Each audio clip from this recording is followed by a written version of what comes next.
So today I'm working on an intuitive painting, abstract painting, but I'm just going based off of intuition and basically a reaction to the marks that I place on the paper. So basically what I do is I start off with what some called activating the canvas, and really it's just practicing mark making and just being free on the canvas. Oftentimes people are intimidated with the white page and it's hard to, for them to get started.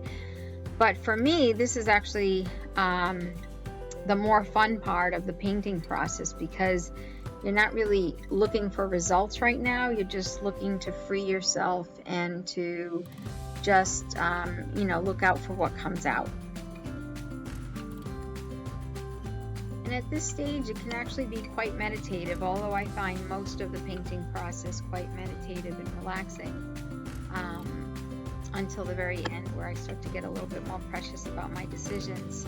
So here, I'm just using a brush with some water on it, and I'm diffusing and diluting the charcoal marks that I put on with a piece of condensed charcoal.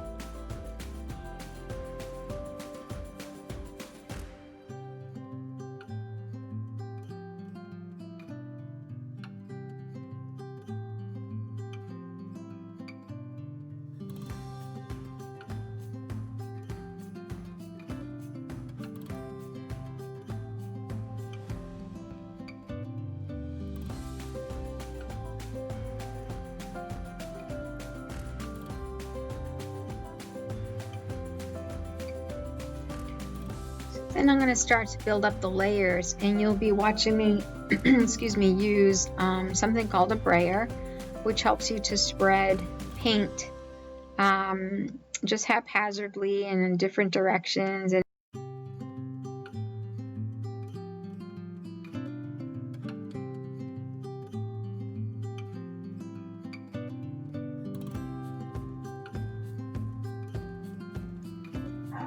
So it might seem that there's not much going on here. I'm not applying a lot all at once, but that's the idea. We're building layers one on top of each other.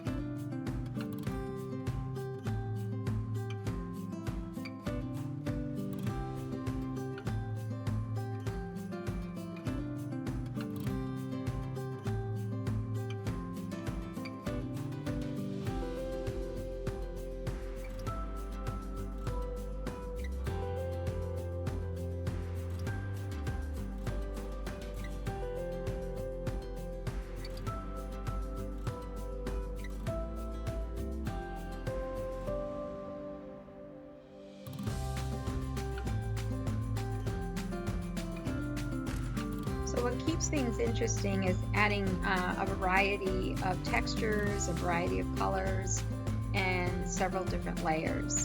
And again, this isn't a finished product we're working on. We're working on the initial layers and just applying them freely and enjoying the process.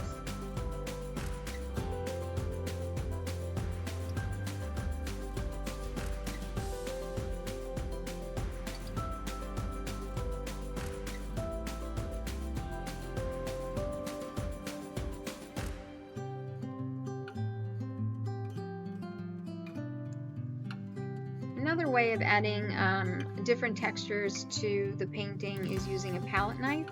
It keeps you from being too precious, sort of has a mind of its own, creates different marks, and the paint goes on in a different way.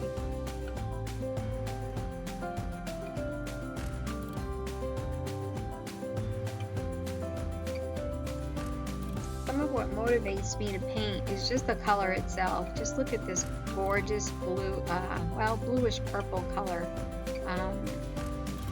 on the paper, and it's a little translucent, so it's just a pleasure to apply.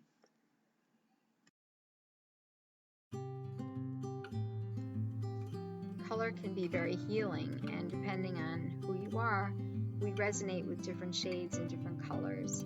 And so sometimes a painting, it's enough to like it just because of its colors and how you feel when you're around it. It doesn't necessarily have to be about something. It can just be lovely because of the colors.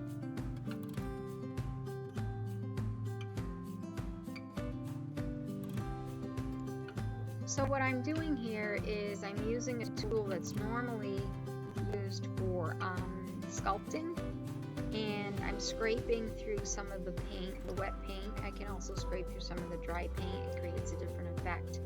And again, it's just adding more interest and a variety of marks.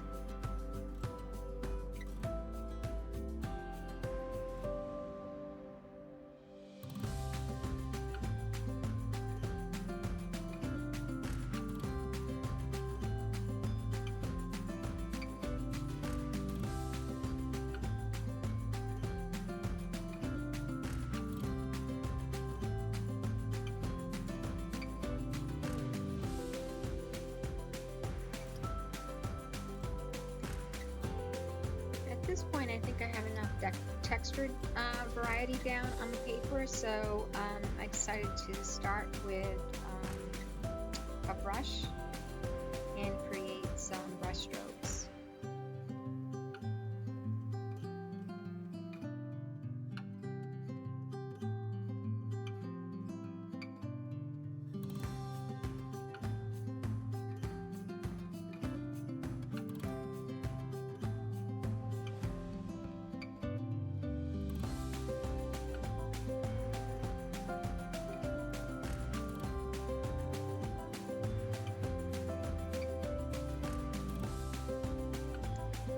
I really love using transparent paints because you can layer them. They can act as a glaze to transform the color that's beneath them, or they can just be transparent down to the paper, and it creates this luminosity on the page that I enjoy a lot. If you notice, I just flip the paper around, and that's something that I often do with abstract paintings. And sometimes even realistic paintings, is that it allows you to use the brush strokes not just always in the same direction, but it creates interest by allowing you to create different brush strokes in a variety of directions.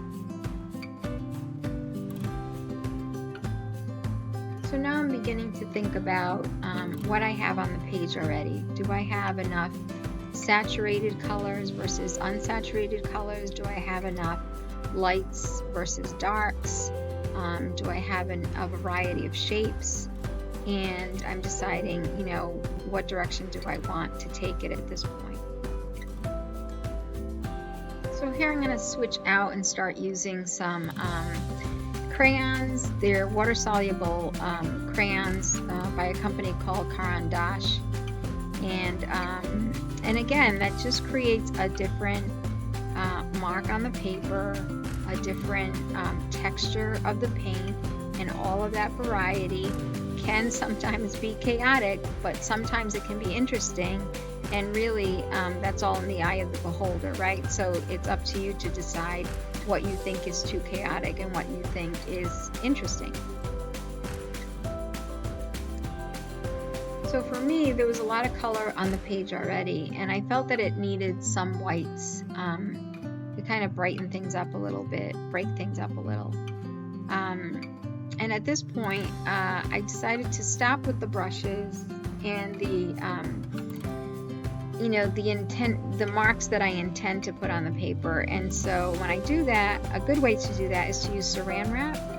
And I apply the saran wrap to just loose paint, and then I place the saran wrap on the page haphazardly and just watch to see what the marks are that come on the paper. It's kind of a little surprise. And then I have to react to those marks, and that's part of the process.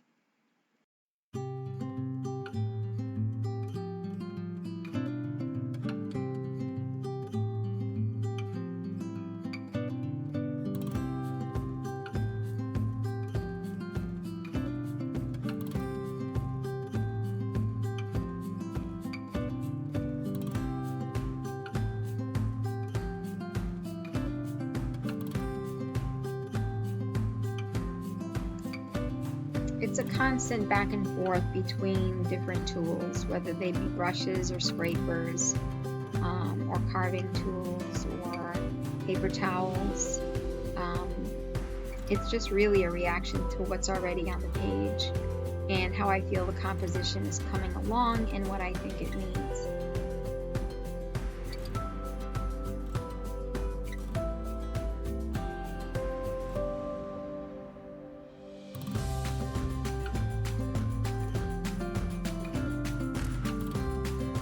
experience. It's a relationship with the painting. And it almost speaks to you, you know, there's like this intuitive process that you feel, that you kind of pause and you wait to see where does it want me to take it next.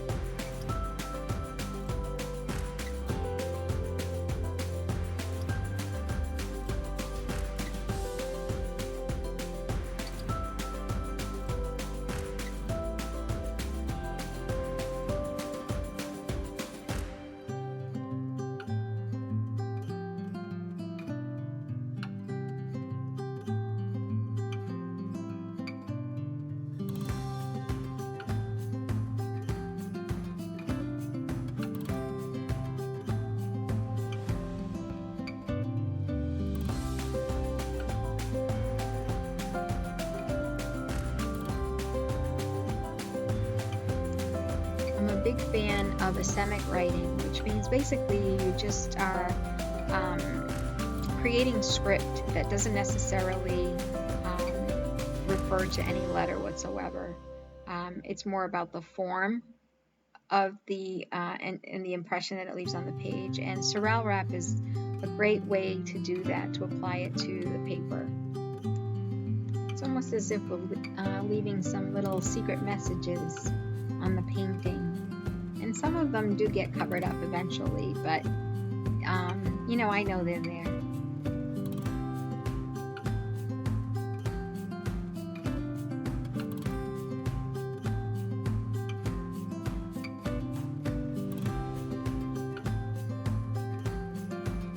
So at this point I'm evaluating what it might need at this point, and I'm looking at it and thinking that some of my whites aren't white enough, and this is a white China marker, and it comes in handy when you just want to put in a few highlights of white here and there.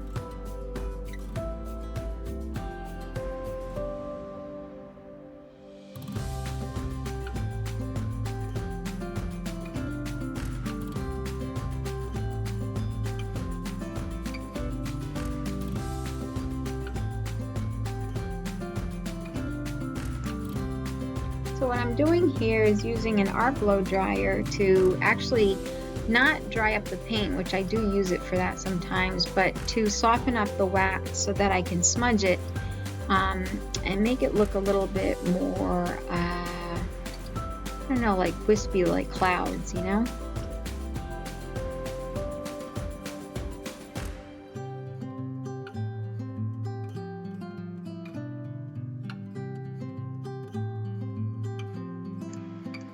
So here's a glimpse of the marks up close.